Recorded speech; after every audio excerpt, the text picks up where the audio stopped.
Всем привет! Вы на канале Ходос Авто, и это шоу «Моточас», первое ток-шоу про моторы, где мы с признанными экспертами из мира моторов Михаилом, Ильей и Максимом, которых вы все знаете и, я надеюсь, любите, обсуждаем тренды, новости из мира двигателей. И первое, о чем мы хотим сегодня поговорить, это будущее ДВС. Точнее, есть ли у ДВС вообще будущее? Потому что по оценке Goldman Sachs, такой известный банк, из-за которого начался тот самый финансовый кризис, в котором мы сейчас все и находимся, до 50% автомобилей к 2030 году будут электрическими. Нас это касается напрямую, потому что наш бизнес – это ДВС. Что вы думаете, Михаил?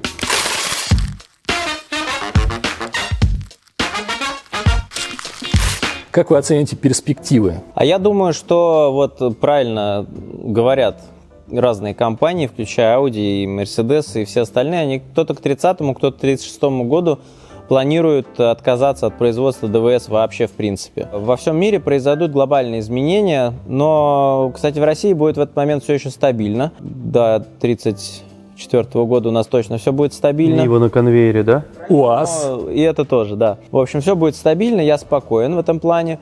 Но во всем мире тренд пойдет на именно электрификацию. Она довольно загадочна, потому что сейчас очень много машин производят именно гибридных, и, скорее всего, все-таки, мне кажется, народ там переобуется, и будет немножко гибридные машины все-таки более в тренде, потому что у них больше автономии, а вот с инфраструктурой, ну, вот в России здесь прям грустно. Мы делали шортс такой про Теслу, что, ну, все очень классно, все очень здорово, но доехать на ней до Питера еще можно, а вот до Усть-Каменска на Днепре Уральского под Мышинском, вот там уже возникают небольшие вопросы, несмотря на то, что электрификация дошла даже до самых дальних деревень, в отличие от газификации. Но, тем не менее, заправить свой электромобиль на трассе Верхняя Пыжма Каменск, вот будет небольшая проблема. Соответственно, вот европейская часть Европы,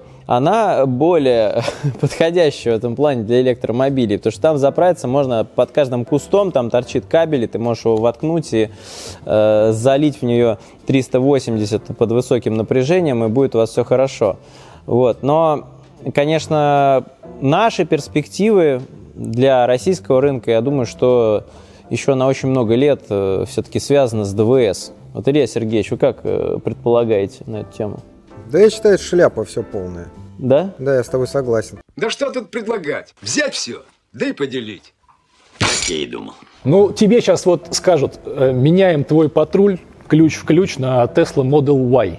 Ну и куда я на ней доеду, на этой Tesla Ну как Model куда? Ты Y? кидаешь из своей многоэтажки из окна удлинитель, Да, ночью и там из я окна. еду, мне для чего нужен патруль? Для того, чтобы ехать в лес, на нем кататься. Подожди, Model Y это внедорожник. А ты можешь на нее 33 колеса поставить, если крылья подрезать? А что, уже есть внедорожники, У да? него выпустили Есть лифт-комплект. Хаммер электрический, слушай. Есть Хаммер Илья электрический. такой, Сергеевич, тогда это нормальная тема. Нет, Нет? нет, это охуенная тема. я могу сказать. И если к электричке можно прикрутить 33 колеса. 5-дюймовый лифт-комплект стоит $15 тысяч Всего-навсего. на Model Y. По нынешним ценам всего 1,5 миллиона рублей. Не, ну тогда придется возить с собой генератор, которым ты будешь... Да, для того, чтобы заряжать. Потому что ты погазуешь пару часов в лесу и... Не, ну они обещают запас хода какой сейчас у Model Y? 1000 километров у Хаммер ЕВ. по асфальту. Ну, я насчет асфальта не знаю, где-то по лесу 1000 километров накатать. Но они тестируют эти все пробеги, же никогда не соответствуют заявленным. То есть они их как-то там тестируют без лобового, без встречного ветра, на стенде на 80 км в час. И как бы я не видел еще пока... горки. С горки, да. Ни одной Как оно правильно? Рекупиляция. рекуперации. Ну, то есть ни одна еще пока, я не знаю ни одной машины или мотоцикла, который бы в реальной жизни ехала заявленный пробег. Не, на самом деле я хотел бы себе купить электромобиль для того, чтобы ездить Ты же на хотел работу. Nissan Leaf купить. Да, от дома на работу, от работы до дома. Не, вот если иметь коллекцию машин, как, в принципе, я себе могу позволить, как человек обеспеченный. У меня, конечно, не столько машин, как у Михаила Борисовича, поменьше, но вот одна для леса, одна для того, чтобы ехать на работу, И а одна, у меня пока да, но у других нормальных людей одна для того, чтобы ехать 20 км в час по трассе в Питер, да, с полным комфортом и стерео. Вот, и тогда да, почему нет? Но дома, где я заряжу эту машину, я не знаю. Я же тебе говорю, кидаешь удлинитель. Да мне его отрежут через 10 Рядом минут. с домом Илья Сергеевич уже давно поставили зарядочную станцию. Там все время стоят машины. Ну да, все время Да ты же стоят. напиши в управу, скажи, я вот там такой порядочный. Тебе еще доплатят. Хочу там, чтобы у меня была розетка. По русской традиции ты клеишь бумажку, типа зарядочная станция занята. И когда кто-то подходит, ты идешь и бьешь им лицо. Ладно, А вообще вы же вот мне запрещено скажите, обычными господа, автомобилями занимать вот парковочные скажите, места с зарядочными станциями. Ее увозят, эту машину. Если там не стоит электричка, которая заряжает. Прямиком в ад. Так она электричками и занята. вот скажите мне, граждане, Значит, все-таки у нас это хватит популярно. трепаться. Извините, Михаил, Что такое-то? что у нас электричек больше, чем розеток на Конечно, дороге? если одна розетка на район, наверное, популярна. Это розетка. Я был в городе Тула. Там в самом центре города, в моднейшем месте, стоит 2 зарядных станции для быстрых зарядок электромобилей. И абсолютно никого нет. Пустота. Можешь в Туле это делать. Пацаны на ЖЕ хасанят, такие радуют. Вот вы мне скажите, граждане, вот в фильме «Назад в будущее» Челюсти 19. Добро пожаловать в Тексако. Доверьте нам автомобиль, пролетит он много миль. автомобили все были, в общем-то, довольно-таки старые, но все переделанные на специальный вот этот электрический, не знаю, там какой-то ховер-привод. Когда мой дед был мэром Хилл-Вэлли, ему досаждали пробки на дорогах. Но вам о них беспокоиться не придется. Я подарю крылья вашему старому автомобилю. Ховер-шасси. И то есть получается, что не столько люди покупали, ну, как бы это же все-таки фантастика, не столько люди готовы покупать именно тачки новые, которые умеют вот это все электрическое, а они готовы в свои старые всрать какие-то новые технологии для того, чтобы сделать их более актуальными. Вот у меня мысль, что когда мы закончим заниматься ДВС, вот в принципе, мы начнем заниматься переоборудованием старых ремов там, и прочих ведер под электропривод. Потому что сейчас уже есть готовые комплекты, ты можешь на Авито купить комплект для переделки, например, классических «Жигулей» на электротягу. Там полный комплект там, для того, чтобы вот прям все вместе, вот целиком. У тебя идет там задний мост с интегрированным мотором, там батарейки, все, ты выкидываешь из нее всю эту херню, А кто это плюхаешь делает? туда задний. Ты можешь купить сам сделать. Но А кто продает? Кто делает? продает, я не знаю. Я просто видел Есть неоднократно мосты, комплекты. я видел тоже, прям мост, в Прям нем мост. редуктор, то есть там привод с кардана. Да. Зачем ты сейчас это Максиму Прям сказал? электрожига у тебя получается, Да, с то есть какой-то просто ты меняешь только мост. чудовищной энерговооруженностью ты можешь там электродрифт делать какой-то дикий вообще. Лучше семья, дети, не надо. Тоже есть определенная проблема, Ипотека, связанная с не тем, что тебе для того, чтобы это работало, требуется, во-первых, огромный аккумулятор, а во-вторых, тебе требуется нечто, что может его заряжать. То есть тебе нужен специфически достаточно мощный генератор, и куда-то класть эту вот аккумуляторную батарею там невероятных размеров. Нет, так он переделывает полностью, ты с него мотор снимаешь, под капот плюхаешь батарейку, на задний мост у тебя присирается прям готовый мост с электромоторчиком. Я про Проводочки другое. прокидываешь. А он с заваркой С сразу контроллером. идет, нет? Ну это я не Подожди, знаю. есть другая тема, когда ты вообще ничего не меняешь, то есть у тебя остается весь этот вот powertrain, собственно, ДВСный, у тебя кардан приходит в задний мост, у тебя в заднем мосту есть как редуктор обыкновенный, который приводится карданом, так и электромотор. И у тебя задний мост выполняет роль этого гибрида, то есть ты можешь ехать на ДВС, а можешь ехать на моторе, который расположен А в вот заднем это вот мосту. тема, кстати. Параллельно заряжая Они батарейку. это сделали под... Это уж я уж не могу тебе Вот сказать. это вот Я тема. видел именно то, что я рассказывал, то, что я видел на Авито, это вот реально комплекты готовые вот, под всю вот эту херню. То есть у тебя под капотом просто стоит огромный аккумулятор, который весит как двигатель. Проводочки, коробки у тебя больше нет, у тебя контроллер, ты включаешь там нужную тебе там вперед, назад там и поехал. А потом, представляешь, появятся вот эти парни, которые будут говорить, у меня настолько мощная батарейка, настолько мощный электромотор, что мне, чтобы его заряжать, 5,5 под капотом надо. А у меня вот другой вопрос есть. Как у человека с медицинским образованием. А не влияет ли никак вот эта огромная батарейка на твое здоровье? Ну, на потенцию, конечно, да. Ты сидишь, а вокруг тебя батарейка. Я, честно, вот даже считаешь? на ориентацию, мне кажется, влияет очень сильно. Но это Вот эти ученые все доказали. пидоры на Пицца, Теслах, это ролики, вообще. интернет, путь пидористии, Я да? так и смотрю. Нет, ну ты как, вот сам едешь ты на дороге, видишь человека, который едет на Тесле по Москве. Ты как на него смотришь? Как бы Мне кажется, здесь вариант Я не смотрю, вдруг он подмигнет тебе такой, Во! типа. есть, да. Это опасно. А я еще в розовых футболках езжу. Но у меня Вот это любопытство. очень опасно. Любопытство всегда пересиливает. Не знаю честно насчет говоря. Тесла, вот эти вот зикры мне очень зашли, очень прикольные. Да. красивые. Красиво? Вообще бомба. Слушайте, ну просто. какие-то вот эти фары, прости господи, ну уебищные, вот эти сверху, они похожи на огласки вот этого краба из... Ты внутри сидел в Ты этом? вспомни Японию, когда они поставили на конвейер, когда у них пошло в 7 году, пошла вот эта мода, блядь, на выпученные фары, пошли Альмеры и Тианы, а потом апофеозом всего этого стал Джук, который оказался чудовищно популярный в России. Пушка. И, кстати говоря, теперь есть такая концепция, что типа вот эти фары, на которые мы все смотрим, которые объективно, вот эти верхние фары, которые привлекают внимание, тебе кажется, что это какая-то раскосая, стрёмная морда. Они вроде как типа дополнительные, а основные нижние. И если ты смотришь на нижние фары, то у тебя, значит, классная машина. Но я не могу перестроить свое восприятие, я все равно смотрю все на верхние. Ну, потому что мы все старые, мы привыкли... Я считаю, что машина классная, когда у нее 4 круглых фары спереди. Слушай, ну а старые, не старые, вот извини, 4 круглых фары – это тема. «Жигули» 6 модели. Сейчас Сейчас кто-то начнет дети шутить про то, что я уже не краеб. не краеб, а мы все не краебы здесь. Мертвая Здесь других BMW. нет. У тебя какого года У машина? меня 93-го. У тебя какого? У меня 2. 96-го и 2006 А у тебя какого года? Самая молодая? Да. 2004-го. Самая старая. Самая старая 99-го. У меня Ну, у меня была еще 2002. 92-го года машина, но я ее наконец, слава богу, продал. Вот видишь как? Что мы Она вообще была слишком обсуждаем дорогой. современные технологии? Не, я опять же хотел тоже частично подвести к этому, что типа автопроизводитель там к 2030 году перейти полностью на электротягу, но вся суть в том, что в ремонт нам поступают в большинстве своем и обращаются люди с автомобилями, которым порядка 10 лет, но вся суть в том, что как минимум до 2040 года у нас дойдут в ремонт последние автомобили, которые были выпущены на бензиновой и на дизельной тяге. Обычно ж сколько проходит времени до того момента, как мы начинаем ремонтировать двигатели? Порядка 10 лет. Какого, Ну о ладно, нам каком на самом мире ты деле говоришь? не страшно. Мировые производители какого мира? Ну, какого? Какого? Восточного. блядь. Враждебного или дружественного? Да, какого мира? Восточного. У нас есть два мира. Один враждебный. В нашем мире Не, ну дружественный мир у нас это Китай. В Китае сколько там? никто 180 отказываться от производителей. бензиновых двигателей не собирается. Давайте без политики, Илья Сергеевич. В каком нахуй мире, блядь? Ты о чем вообще? Илья, у нас, понимаешь, в чем дело? Собираться никто не собирается, я тоже не собираюсь. Но создаются, на мой взгляд, это некий заговор, потому что создаются такие условия, когда ты вынужден отказаться от ДВС просто потому, что ДВС превращаются в какашку. Ну, то есть они делаются так, что любой там электромобиль выгоднее, потому что он там через 100 тысяч не сломается.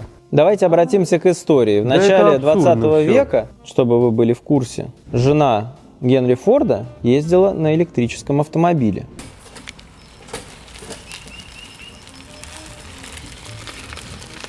Да, они производили как Когда электрические, производился так и Ford бензиновые. Модель Т, всем известная, и все ее покупали, элита ездила на электромобилях. И не только на электромобилях. И вот это вот наше поветрие, вот ваше вот это вот хипстерское с электросамокатами, это все было тогда. Не надо. Я не катаюсь на электросамокате. Ну и зря. Я Вот не, очень я не странно. парю. Очень странно с такой розовой майкой, что ты не, Не катаешься парю. на И не электросамокате. катаюсь на электросамокате. Очень странно. Не надо, не надо. Электросамокаты, электровелосипеды, вот это как раз-таки Это всё было уже, электротранспорт. это уже всё классно. было. На минивэне. Но смотри, какой интересный момент. В начале 20 века это все не зашло. Почему? Потому что оказалось, что ДВС рентабельней. Проще в обслуживании, проще в ремонте. И это было кому-то интересней. А мне Была кажется, создана инфраструктура под это. А сейчас вопрос. Инфраструктура активно развивается. В Европе ты можешь заправиться в каждой деревне, там из-под каждого коровника торчит высоковольтный кабель. слушай, это вопрос направления политической мысли, на мой взгляд. Потому что если вы смотрите ролики одного крашеного блогера, то вы знаете, что там в 20-е годы 20 века Америка сконцентрировала у себя там 60% производства всей мировой нефти. То есть и эти люди, которые придумали Ford Model T, то есть первый действительно массовый автомобиль, потому что им было это выгодно. Ну так вот, и они устроили все так, чтобы получать просто максимальную выгоду. И 20 век был веком нефти, 20 век был веком Америки. Сейчас мы живем в веке, когда главный мировой производитель там всего, и в том числе аккумуляторов и микрочипов, это Китай.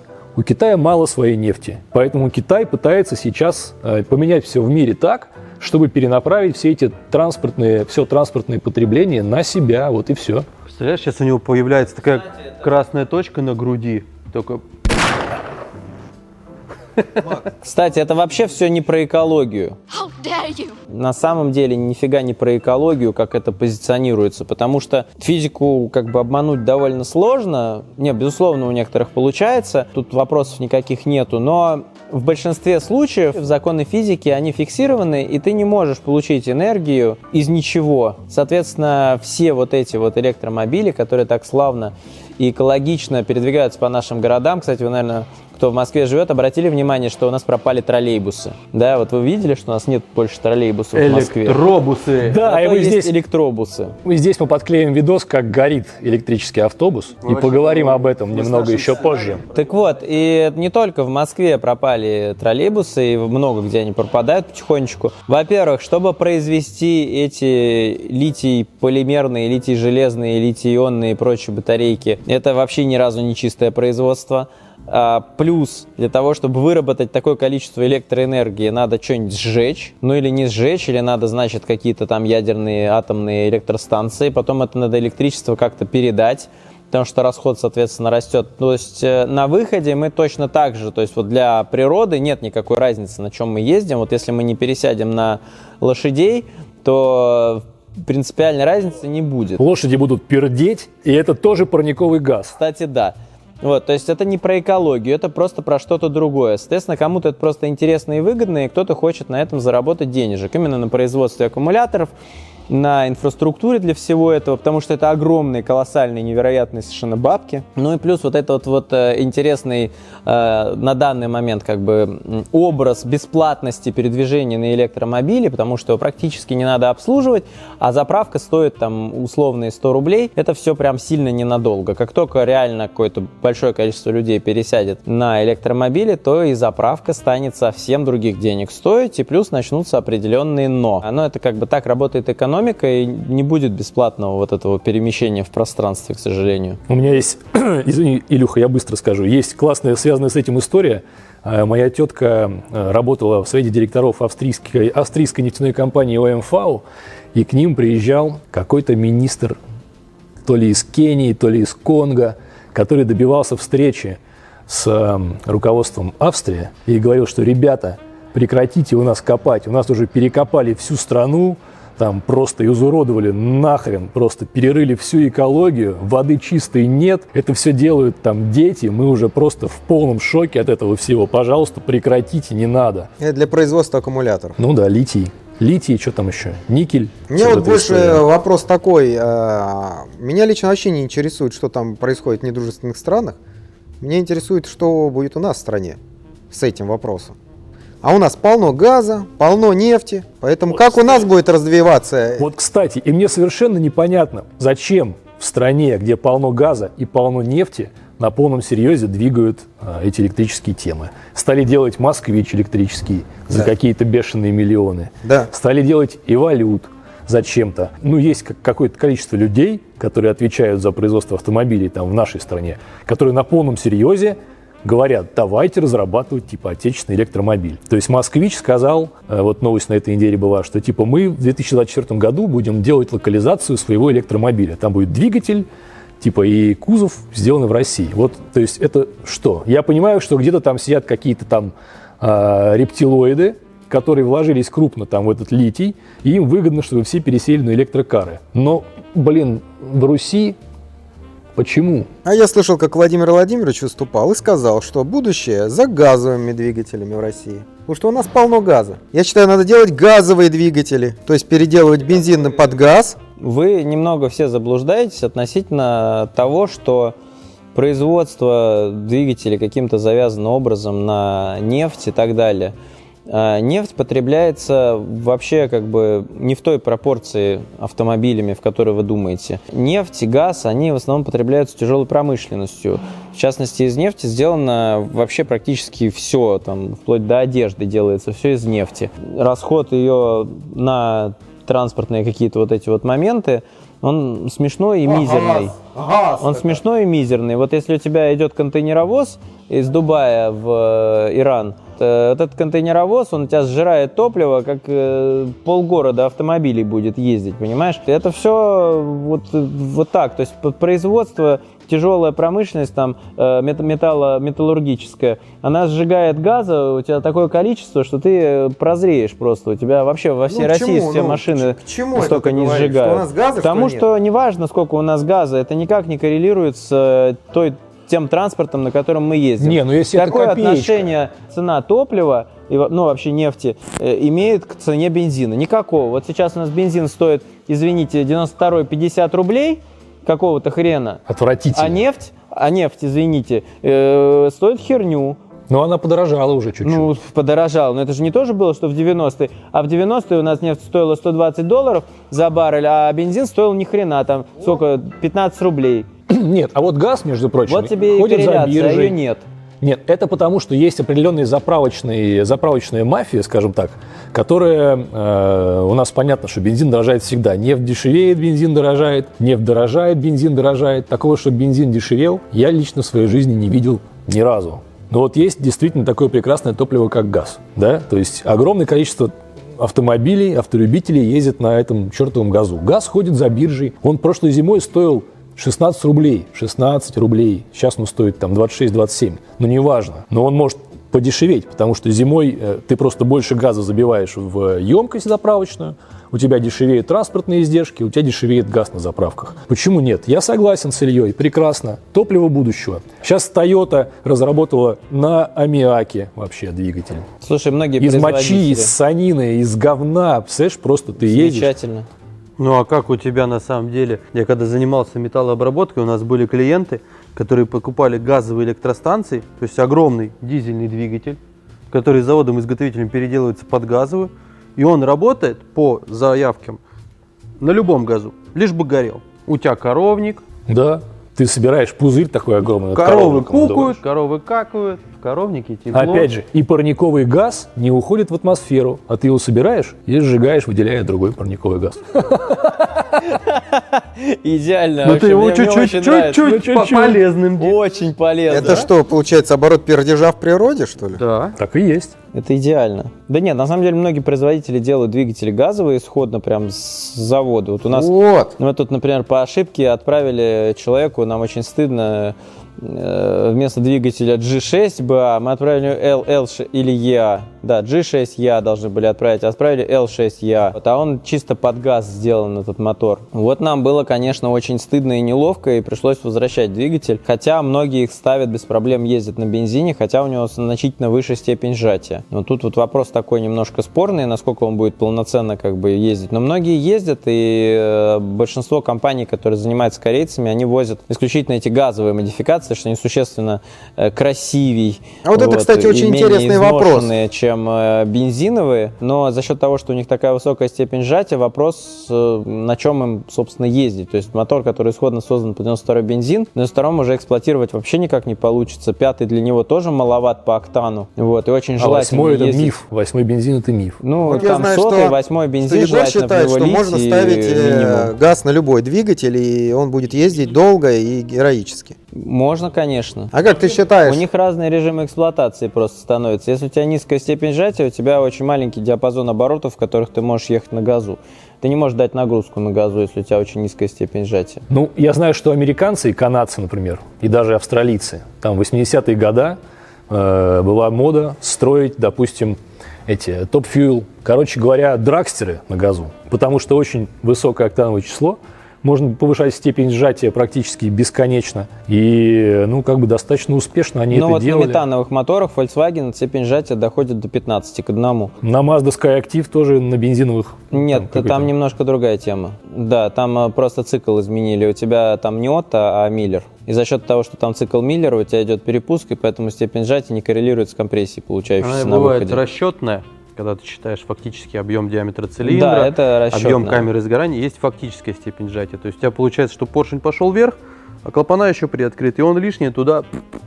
Не, ну ладно, это мы сейчас уйдем. В принципе, есть же, мне кажется, львиная там доля людей, которые ездят на газу, переделывают под газ обыкновенные бензиновые ДВС. Да, но у Ездят. тебя остается низкая степень сжатия, она для газа не годится, и поэтому у тебя диапазон работы двигателя неполноценный. То есть, если ты покупаешь машину с завода, которая идет только на газу, ты можешь ее крутить в отсечку, там, топать тапку, и она будет просто наливать тебе больше туда этого давай метана. расскажем, чем Нет, он потеря отличается. динамики.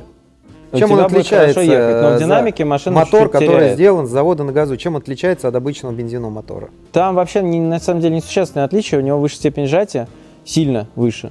То есть, если у тебя двигатель G6EA, который мы должны были отправить, имеет степень сжатия 9,5 к 1, и он может на 92-м ездить, то L6EA, он имеет степень сжатия, если мне правильно там подсказала Википедия, 13,5 к 1. И это уже как бы совсем другие цифры. Там как бы 13,5 это дофига. Ты на бензине на 92-м, у тебя будет сплошная детонация во всем диапазоне оборотов.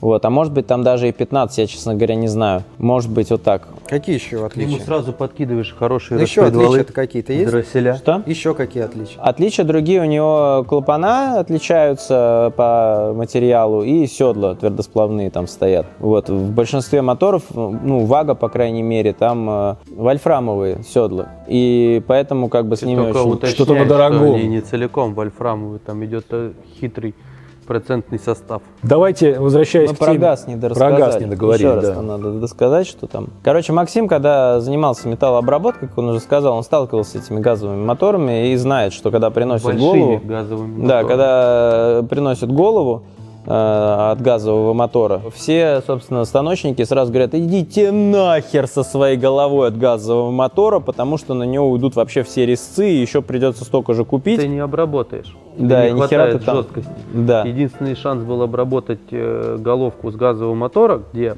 седла, сам материал седел гораздо другой. Это обработка точкой. В таком случае тебе хватало жесткости В станка. смысле точкой? ЧПУ. Мы, кстати, в такой же ситуации столкнулись, когда у нас ГАЗ-21, тут вот пытались мы ремонтировать головку блока. Там оказался сталиниум. Нет, там отбеленный чугун, и он тоже не сильно мягче, чем вольфрам. Он ЧПУ. Там просто точка.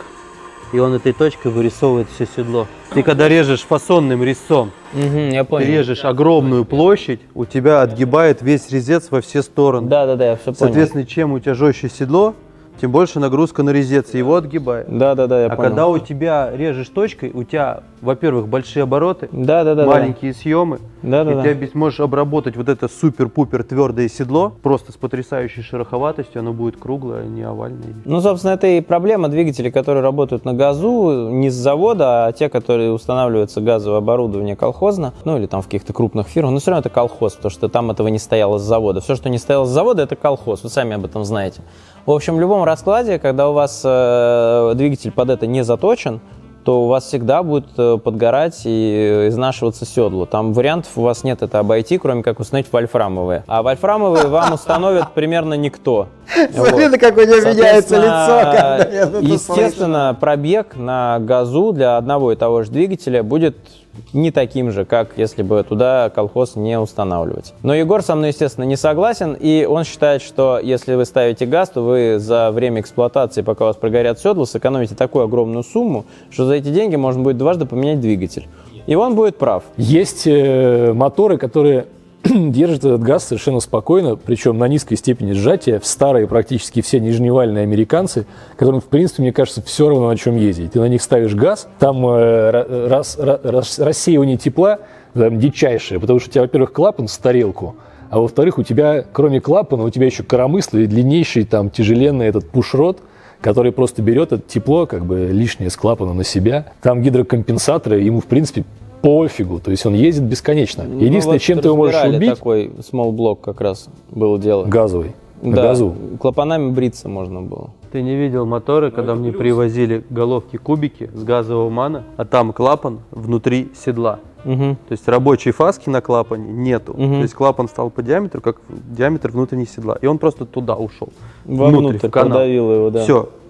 То есть, условно, там 3 миллиметра на сторону и 3 миллиметра толщиной металла сгорел. Но, опять же, это все сгорает достаточно долго, и поэтому в большинстве случаев, если сам по себе, то есть, ну не знаю, по мне математика, да, вот выбора ставить, не ставить газ, она должна выглядеть следующим образом. Вы прикидываете стоимость мотора, его доступность, возможность его быстро и легко поменять и количество километров, которые вы планируете на газу на этом проехать. То есть в среднем вы на моторе можете проехать кратно меньше, чем если бы вы ездили просто тупо на бензине. Поэтому если у вас математика сходится и вы можете там 2-3 раза за эти деньги поменять мотор и все равно остаться в плюсе, тогда, естественно, это рентабельно. А если нет, то, наверное, не очень. Ну и плюс еще вопрос надежности и возможности это все обслуживать. Потому что херово обслуженный газ приведет к тому, что мотор выйдет из строя очень быстро. Подожди, ну вот почему это происходит?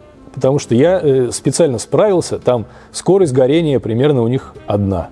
Там калорийность у газа чуть меньше, ну ты добавляешь больше расхода газа, у тебя там в 1,5 раза больше расход, там 1,3, 1,5 раза больше расход на газу. Но в целом это все равно получается выгоднее. То есть, ну он похож. У него октановое число выше. То есть, в принципе, это почти что то на то. Я знаю много позитивных кейсов у людей, которые ездят на газу, ну типа 80 тысяч, 100 тысяч, 150 тысяч километров. Потом просто продают, и дальше кто-то ездит на газу. Вот у меня такая машина. То есть у меня там 70 тысяч миль, вот сейчас она прошла на газу, и я уже там проездил 30. Не, ну с успехом, если ты рассчитываешь ездить на машине 80 тысяч, а потом ее продать, то за эти 80 тысяч, в принципе, можно масло 2 раза поменять. Или ни разу. Или ни разу уже как бы на тоненького можешь прям вот, можешь не успеть продать. А вот 2 раза за 80 тысяч поменять... Вот, Экономия должна быть У меня экономия. вопрос, почему изнашиваются клапана? У меня на моей практике клапана изнашивались по одной причине, потому что была плохая фильтрация воздуха, и просто клапана работали по пыли. И в этот момент они изнашивались, действительно уходили зазоры постоянно, там, и нужно было постоянно их подстраивать. Есть теория, ну я не знаю, вообще в плане газовых моторов, у нас в стране это не развито от слова совсем. У нас с этим начали отечественные заводы-изготовители заниматься относительно недавно. Если мы говорим о Германии, как у производителя довольно-таки крупным мировым моторов, у того же Кольбин-Шмидта ты заходишь на сайт, а он является производителем многих расходных материалов. Там сёдел, поршень, колесо. У них в каталоге есть специально на газовые моторы седла, которые они производят. Стоят каких-то вообще колоссальных денег, если говорить о том, какие материалы там используются. Там цена за одно седло для газового мотора промышленного доходит до $1000 за одно седло. Вот это Там вот и клапана тоже совсем из другого слушай, материала. Немцы странные ребята. Вот только что мы смотрели все вместе. Вот лежит поршень там от Порша. У них, да, вот такой вот там жирнющий, тяжеленный самый шатун, да, и совершенно смешные какие-то дурацкие колечки. То есть ты понимаешь, что да, вот здесь они вроде как предусмотрели, а вот здесь, полная херня. Ну, не скажи. На самом деле, если даже брать в расчет, у тебя материалы серьезно шагают. Возьми шатун от BMW M30, который все такие, вот это не шатун, а рельса. Шатунище. Да. И возьми шатун от BMW S63 свежий, от новых B58, которые стоят на конвейере. M30 со своими шатунами, 500 сил и все. Хотя он, сука, мощный такой. И берешь этот шатун, все такие, вот, современное, все тонкое, все разваливается. 500 сил, 2 мотора, рядные шестерки. У одного шатун в 2 раза больше другого. Но тот развалится, а этому ни черта не будет. 500 сил – это очень уважительно. Ты про 55-й мотор, что ли, говоришь? Не про B-серию моторов, А, про B-серию. которые вот уже все, вот Ага, новые пошли. Да, кайф. И все это работает. Не, про Если газ- взять, например, Audi 4-литровый, Twin Turbo, ребята в Москве сняли, по-моему, что-то больше 1000 сил на стоковом блоке. Там шатун, вот, может, 1,5 пальца. То есть, тут размеры не всегда важны. Важна конструкция, важны материалы, которые используются для всего этого. И, возможно, они просто посчитали, что им проще сделать такой вот шатун, такой конструкции, им позволяет это использовать блок. У тебя же габарит шатуна еще зависит от того, сколько у тебя места в картере. Ну, конечно. Нет, вообще от длины шатуна много чего зависит, в принципе. Не только от длины, именно в том плане, что насколько ты можешь его в нижней части сделать массивным, чтобы во время вращения конечного вала он мог провернуться, не цепляя стенки картера. Как многие собирают, когда строкеры Да. вкидывают это все дело, потом такие, а что-то не крутится. и потом начинается... Не, ну у тебя если короткий шатун, то у тебя угол наклона шатуна Меняется. сильно меняется У тебя и относительно нагрузка на хода колена. поршень Если у тебя меняется. длинный шатун, то у тебя относительно длины шатуна его качание при ходе колена значительно меньше, и у тебя перекос поршня меньше. Это стандартная история для вот этих вот как раз-таки драгстеров американских.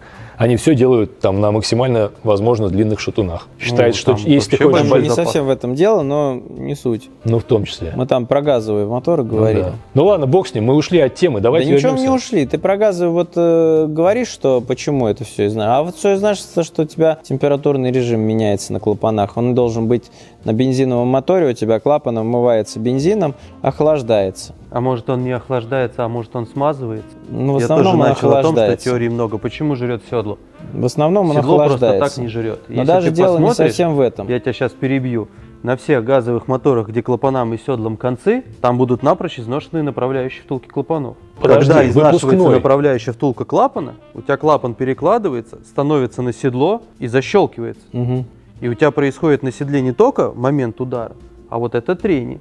И если ты посмотришь на седла некоторые, у них рабочая фаска изнашивается пропорционально. Все нормально, нужно просто маслосъемные колпачки с большой дыркой, тебе будет сверху заливаться масло в... И двухтактного масла еще Да, подливать. двухтактного масла подливать. Если мне не изменяет память, в Рыбинске, не помню, как называется компания, которая занимается отечественными газовыми моторами, они решили, что смогут решить эту проблему, если будут сверлить отверстия в направляющей втулке Вот. для подачи смазки.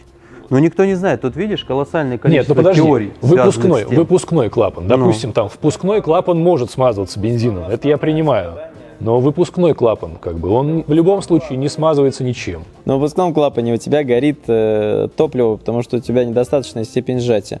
Эта проблема решается повышением степени сжатия в целом. И у тебя получается, что топливо сгорает не все. Оно не может сгореть Изменением все из-за того, что у тебя газораспределительного механизма. нету. А ты его хоть заменяйся, у тебя все равно догорает он на выпуске. Не, ну понятное дело, что тебе нужно его подгонять под газ, степень сжатия, подгонять механизм Если у тебя степень сжатия газораспределения. остается, там, куда бы ты ни крутил вариатор, куда бы ты там это все опережение не накручивал, у тебя все равно в любом раскладе часть топлива начинает догорать на клапане, то есть оно уже там на выходе догорает, что не успевает сгореть все. Именно из-за того, что октановое число очень высокое, а степень сжатия очень маленькая. Знаешь, что мне интересно? Я почему-то не знаю, вообще кто-то заморачивался с этим моментом, чтобы на газовом моторе, у спортсменов особенно, кто занимается, есть такое понятие, как ЕГТ, температура выхлопа.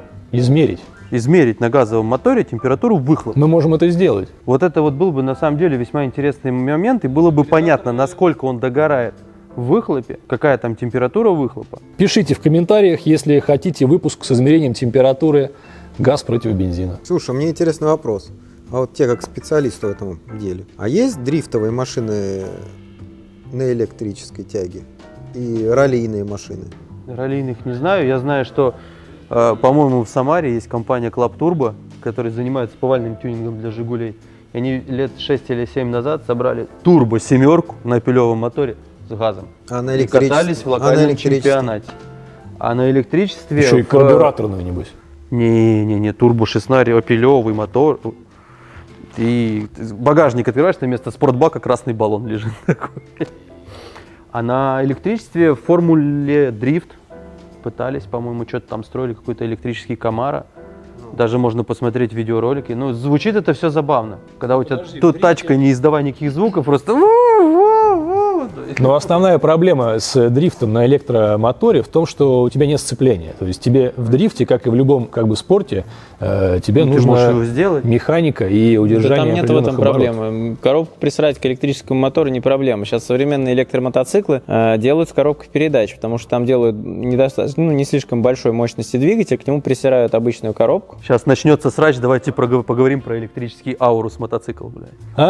Что про него говорить? А Его не почему рот существует. в говне? Которые содрали с BMW полностью, да? Так его не существует, что про него говорить? В смысле? Ладно, Ты я что? хочу сказать Мы одну ездили вещь. на выставку. Я, правда, его не трогал. Не знаю, настоящий Если нет. ты его потрогал, у тебя Но сразу... он был. это- Вот. Кто? Мотоцикл электрический. Да Володю нашего, он соседа в автосервисе BMW, приглашали туда, говорит, слушай, Кем?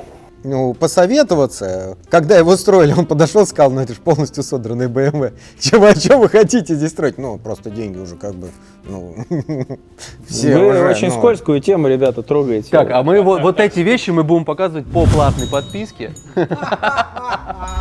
Я хочу сказать, завершая тему газа, я хочу сказать две вещи. Во-первых, в России люди никогда не обслуживают газовое оборудование. Там есть 2 вонючих фильтра, и во всех вонючих инструкциях написано, чувак, каждые 10 тысяч поменяй 2 фильтра. Никто этого не делает никогда. Я видел и живьем, и в интернете фильтры, которые просто...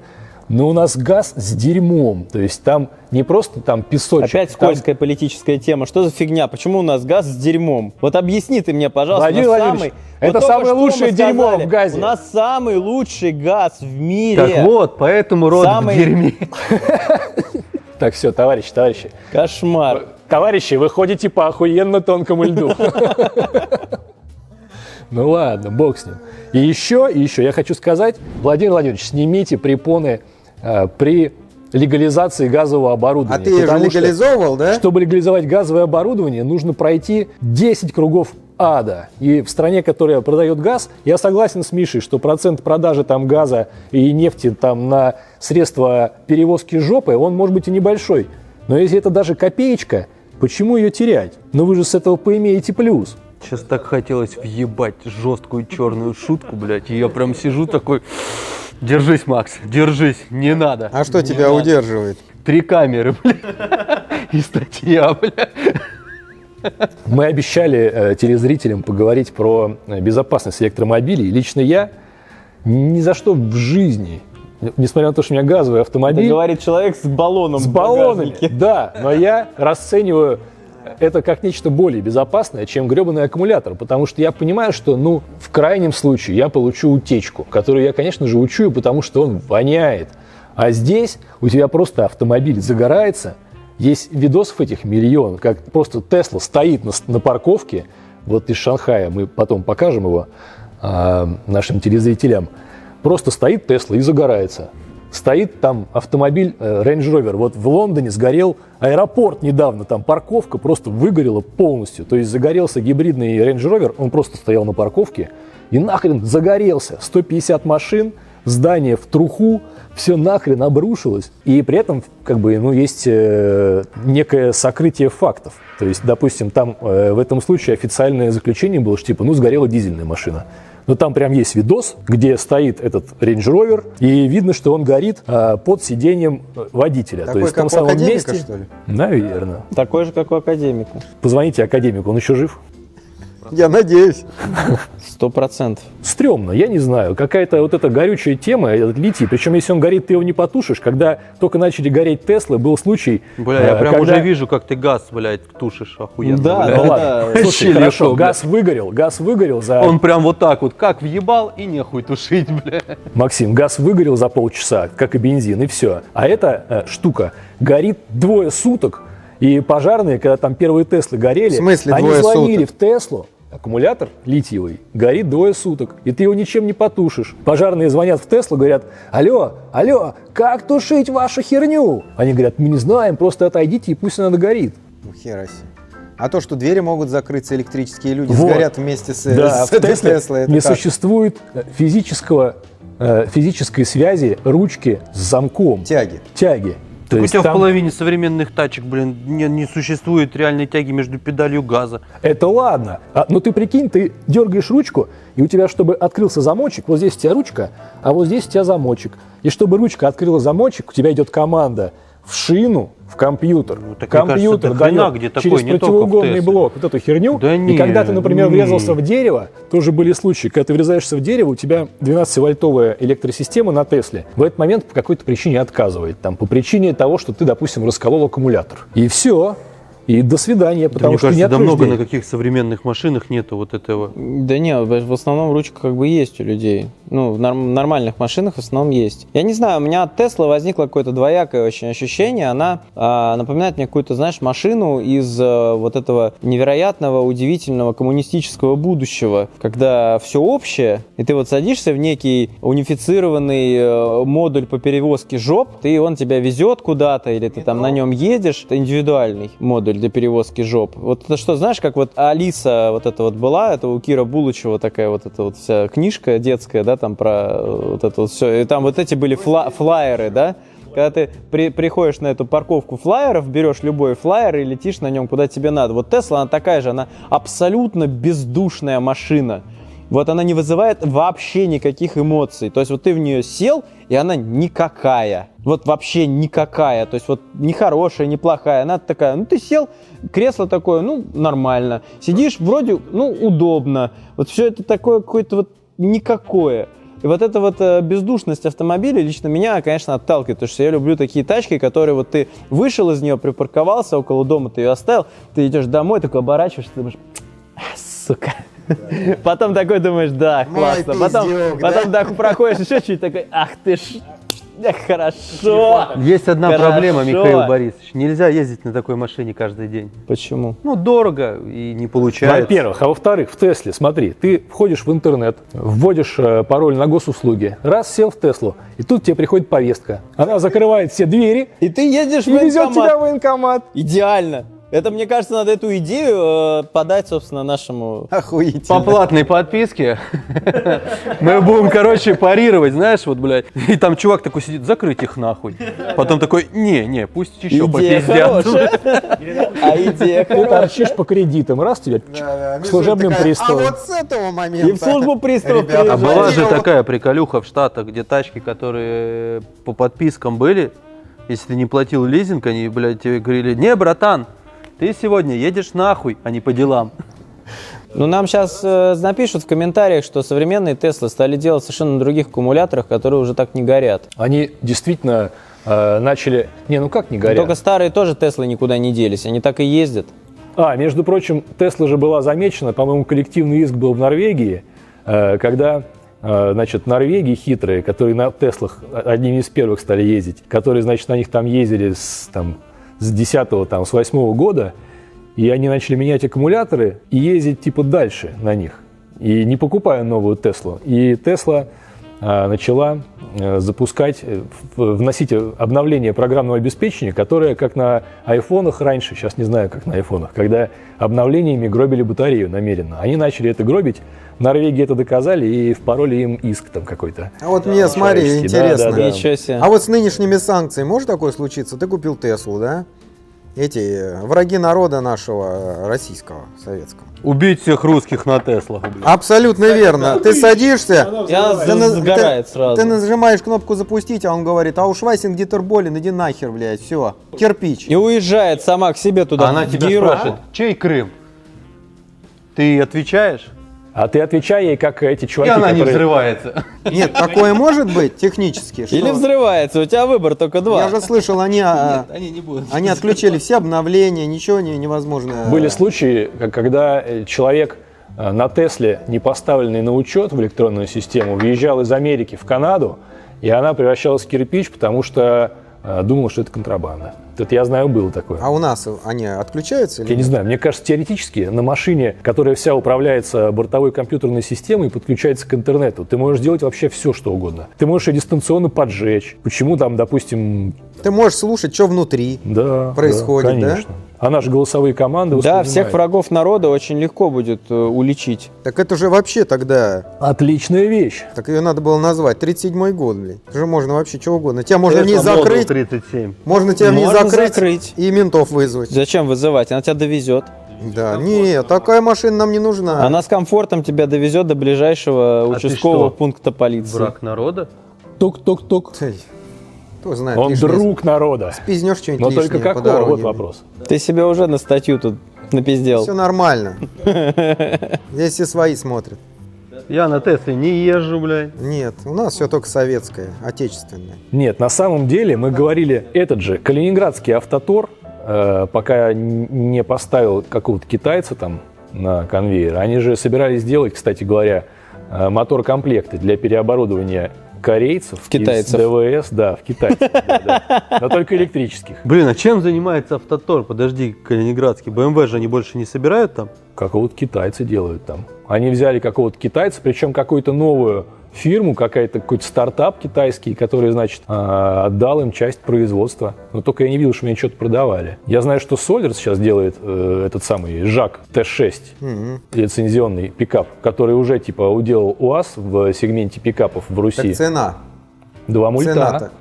Подожди. 2 мульта. Так и у вас тоже не бесплатный. Не-не-не. Что? Китайские машины не стоят 2 мульта. ЖАК Т6, этот пикап, стоит 2200, я смотрел. Я тебя удивлю очень сильно, но есть китайские машины, которые стоят 9 мультов. Не, это я не удивлен.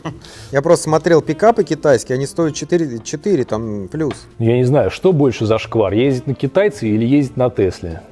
На Тесле ты, по крайней мере... А что ты имеешь против китайцев? Я имею против китайца...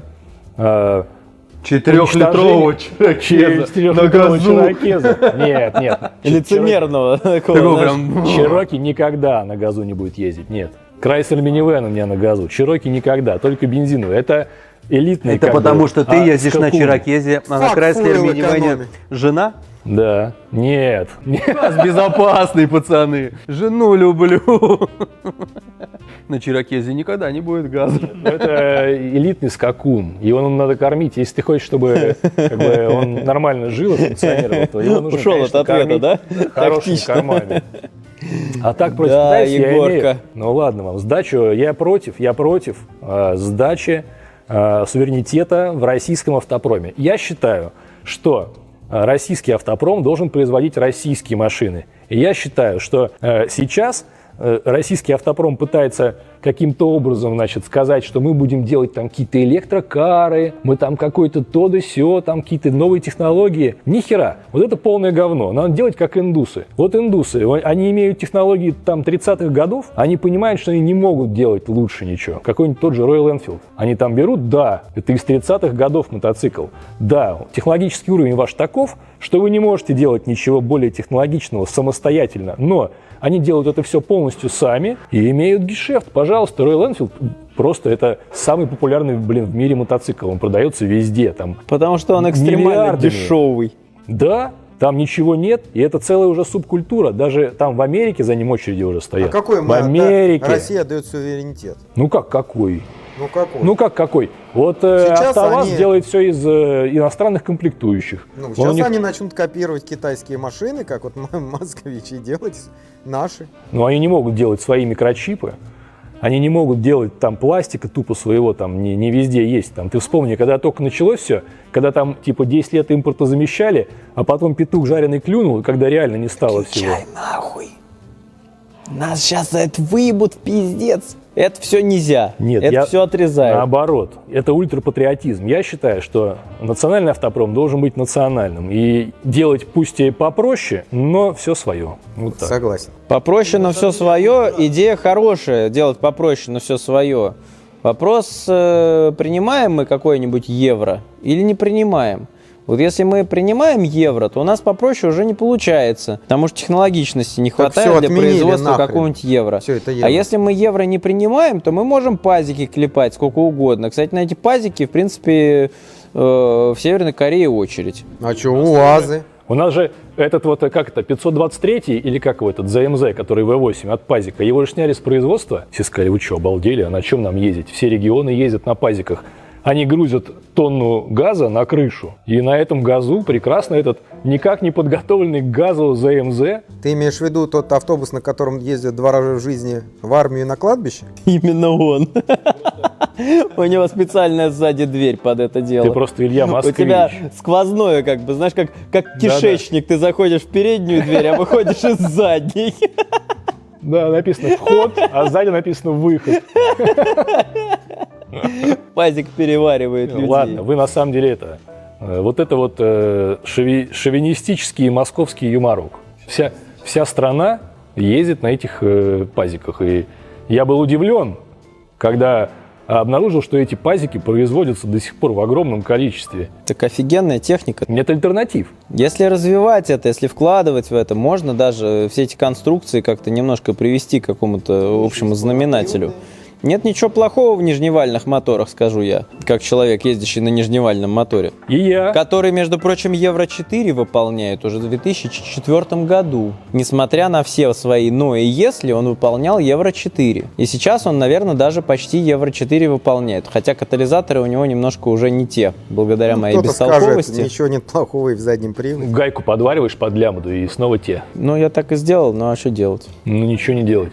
Нет, на самом деле мы уже пошли дальше, и вот мы дошли до, значит, технологического потолка, поговорили про электрокары, а сейчас мы говорим о том, что на самом деле я тоже согласен, что нет ничего плохого в нижневальных моторах, потому что когда у тебя на одной стороне весов типа технологичности, отдачи мощности, но очень сложная, огромная башка, сложнейший газораспределительный механизм там с цепями, этими ваносами, роликами и пластмассовыми натяжителями и прочим говном, а на другой стороне весов у тебя газораспределительный механизм из двух шестеренок, одной большой и одной маленькой, и цепи толщиной с мотоциклетную, которая будет работать вечно. Ну только должно быть Ну, это тут все, нет, оно видишь? должно все жить долго-долго и счастливо, Нет, оно тут должно дело жить. немножко в другом. Ну, Оно ты не должно понимаешь, разваливаться. Вот 4-литровый вот этот нижневальный мотор потребляет количество топлива, ну, коэффициент полезного действия этого мотора по факту.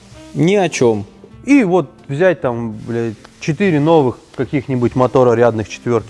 Мощность выдают такую же, каждая из них.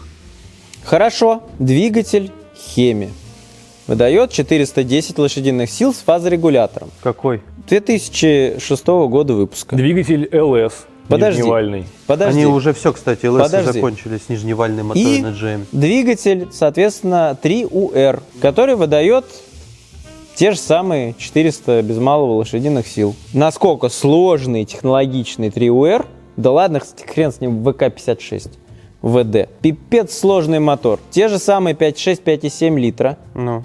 А мощность, которую они выдают, одна и та же. При этом Хеми проще, прям, я не знаю, коленка, мне кажется, там деревянная будет, сложнее, чем этот Хеми там. Ну, то есть это просто примитивнейшая Полка момента. конструкция. Расход. Полка момента роскошная у Хеми. Огромный объем плюс фазовращатель, которого у меня, к сожалению, нету. Потому что вот следующее поколение, которое без МДС, без отключения этих клапанов, оно совершенно...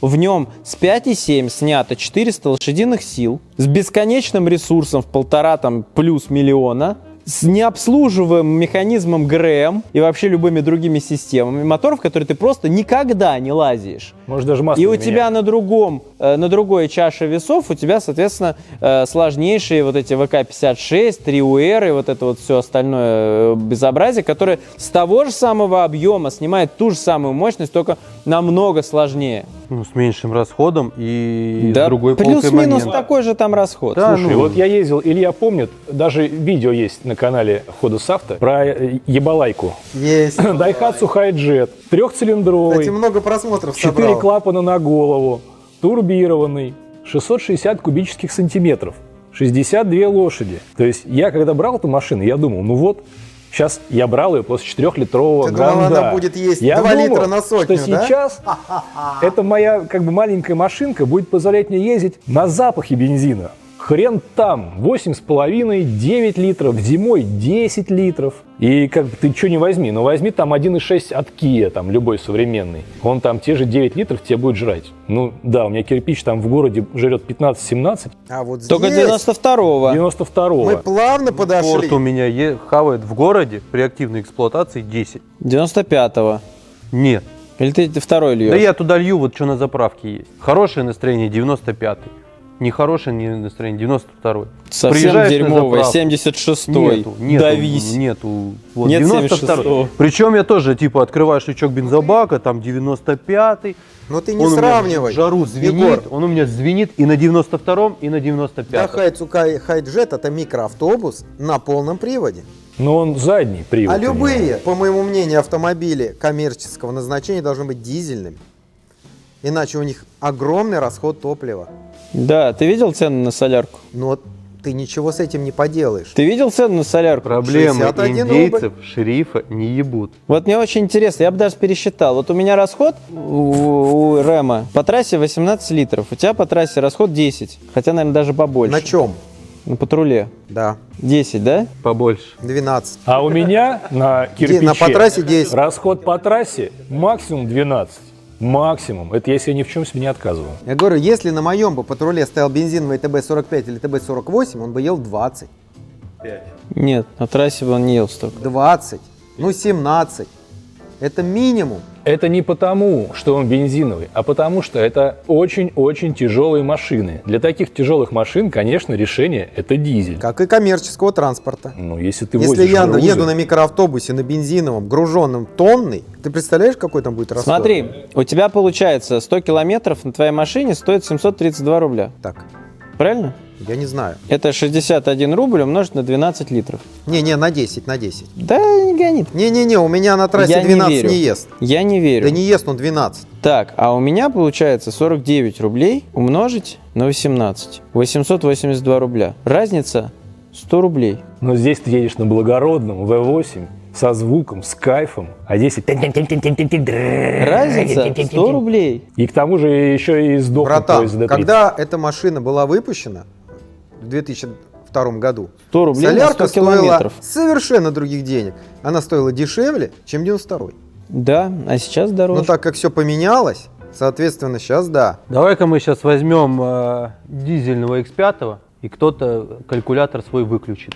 Ну, тут Сразу. уж, да. Но он А его сразу потому что- включит, как только этот дизельный X5 через 200 тысяч пробега Влупит по колену. попросит тебе, а давай поменяем все 6 форсунок Я вам по могу... 80 тысяч за штуку. Я как... ТНВД? Не, ну так всегда была. Ну что ты хотел доказать? Если То, бы что вот так вот дизель думать- экономный, дизель экономный, он дает в долг. Все прекрасно всегда это знали. Да, но это если не коммерческий транспорт. Я тебе объясняю, коммерческий транспорт, он не дает в долг. Ты не можешь грузовик Зато- сделать на бензине. Не может. Ты разоришься. Да не дело не в этом. Его дело тащить груз. Также микроавтобус, также полный привод. Все это жрет, потому что нагрузка. Поэтому дизель. Нет Ерунда это альтернатив. все. И электричка. Вот электричка, их нет. это электричка. Пока нет доступности. Крутящий момент Пока нет невероятный. Грузоподъемность у грузовиков электрических очень низкая. В этом главная проблема. Почему-то Расход электричества очень там, большой. да, очень маленькие пробеги, то есть у них есть прям проблема комплексная с грузовиками и с тягачами. со Они же всеми вроде этими. выпустили электрический грузовик и даже пустили Да. его в рейс, и что-то как-то у них не пошло, да? Да, маленький очень. То есть Вот он это фиаско. на самом деле он не может очень много тащить. У него Вот это вот гости. А что вы тут делаете? Поработать приехал. Ни хрена себе. Мне надо договорчик сделать. Ничего себе. Аэропорт. Я, предлагаю Ренату Эльдаровичу для следующего выпуска купить детский игрушечный пистолет с пульками, блядь. чтобы он стрелял. Вот он как там людей? стоит, да, если кто-то базарит не в очередь, он прям такой, да, в кузов. Какой у меня был самый экономный автомобиль. Самый экономный. Так, это «Москвич» интересно. 2141. Мгм. Потому что я на нем поменял прокладку, Мгм. сделал Между на рулем и 76-м бензине. Мгм. Это был конец 90-х. Мгм. И 76-й бензин стоил 6 рублей. Мгм. Я его мог просто лить. Я просто так ездил в Питер, вот так мы сидели кофе. А поехали в Питер. А поехали. И мне это вообще не било по карману. 6 рублей литр. Вот это было время. Знаешь, какой у меня самый экономный автомобиль? BMW E36. Масло 3 года назад поменял. Да. Пороги. Бак заправил, Бак заправил. и вот Пороги ни копейки переварил? больше не Вообще. вложил. Такой шкаф шикарный. Хорошо, что универсал. Столько вещей влезает.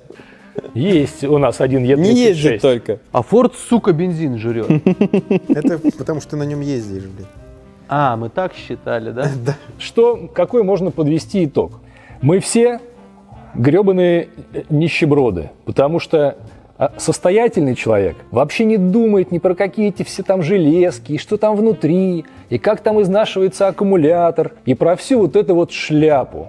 Он просто идет туда, куда идет тренд, куда идет фэшн. То есть сейчас абсолютно точно в тренде электротачки, и любой модный чувак, который хочет, допустим, дико иметь успех у столичных телок, он понимает, что самый дешевый вариант – это Тесла.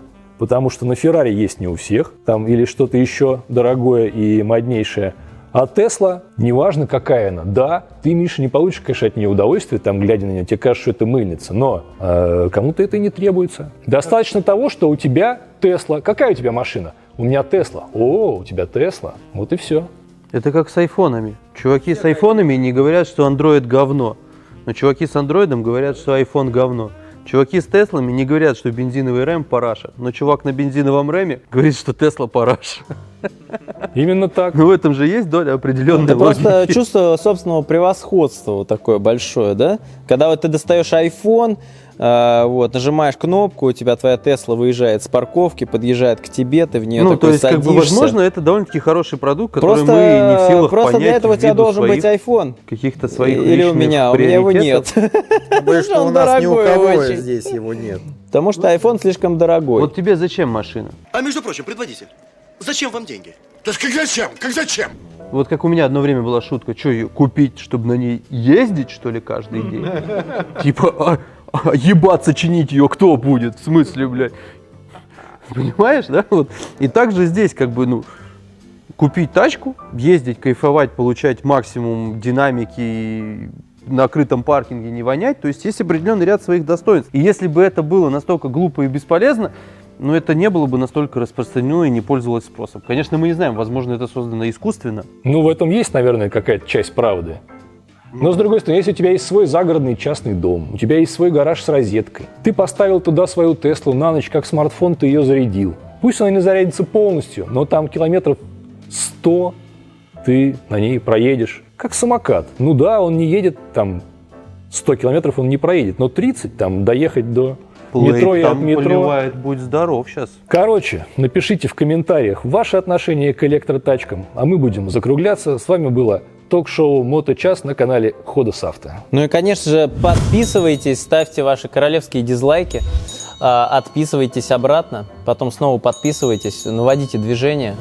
Вот, пишите комментарии, зашло вам, не зашло, и мы будем поднимать новые темы, которые вы нам в комментариях посоветуете. Мы решили серьезно заняться повышением качества нашего продакшена. Мы будем сейчас, наверное, думать, искать свой определенный стиль. И касательно данного видеоролика мы будем внимательно читать все комментарии и понять, насколько этот формат вам необходим. Поэтому прошу всех отнестись серьезно. А если вам понравится, в следующем выпуске мы все отрастим усы и наденем розовые майки, и будем все в нашем новом козырном стиле. А курить вейпы будем? Естественно.